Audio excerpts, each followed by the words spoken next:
වයසක cream soda එක යෞවනයේ පොපියන චමත්කාරය කරපු කතාව. ලංකාවේ කල්චර් එක ඇතුලේ අවුරුදු ගණනාවක් ක්‍රීම් සෝඩා එක පාවිච්චි උනේ මලගෙවල් වලට එන අයට සංග්‍රහ කරන්න කියලා කිව්වොත් ඔයා විශ්වාස කරනවද? මේ කාරණාව හින්දා ලංකාවේ යංග ජෙනරේෂන් එකෙන් ගොඩක් ඈත් වෙලා තිබුණා මේ ක්‍රීම් සෝඩා බ්‍රෑන්ඩ් එක.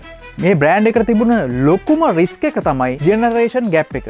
ඒ කියන්නේ අලුත් පරම්පරාව මේ බ්‍රෑන්ඩ් එකත් එක්ක සම්බන්ධ වෙලා හිටියේ නැහැ. එක පරම්පරාවකට විතරක් බ්‍රෑන්ඩ් එකක් සීමා වෙලා හිටියොත් ඒ බ්‍රෑන්ඩ් එකට අනාගතයක් නැහැ. මේ කාරණාව හරියට තේරුම් ගත්ත එලිෆන්ට් හවුස් එක තමන්ගේ බ්‍රෑන්ඩ් පොසිෂනින් එක වෙනස් කරා. ඒ දවස්වල යූත් කල්චර් එකට, ඒ දවස්වල මියුසික් එකට, ඒ දවස්වල පාටිස් වලට මේ බ්‍රෑන්ඩ් එක ස්පොන්සර් කරනවා වගේම මේ බ්‍රෑන්ඩ් එක යූත් ආටිස්ට්ලත් එක්ක කොලැබොරේෂන් කරන්න පටන් ගත්තා. ඔයාලට මතක නම් ඉරාජ් වීරරත්නගේ ඒ දවස්වල හැම මියුසික් වීඩියෝ එකකම වගේ ක්‍රීම් සෝඩා බෝතලයක් පොසිෂන් වෙලා තිබුණා. මේකෙන් අපිට ගන්න තියෙන මාකටිං ලෙසන් එක තමයි බ්‍රෑන්ඩ් එකක් සර්වයිව් වෙන්නේ ප්‍රොඩක්ට් එක නිසා විතරක්ම නෙවෙයි. අපි කලින් හීල්ස් කේස් ස්ටඩි එකේදී කතා කරා වගේ මිනිස්සු බ්‍රෑන්ඩ් එක ගැන හිතන විදිය වෙනස් කරොත් එහෙම එතනදී ඔයා සාර්ථකයි. ඔයාට දැන් ක්‍රීම් සෝඩා බ්‍රෑන්ඩ් එක කොහොමද දැනෙන්නේ? පරණ මලගෙවල් වල පාවිච්චි කරන ඩ්‍රින්ක් එකක් විදිහටද?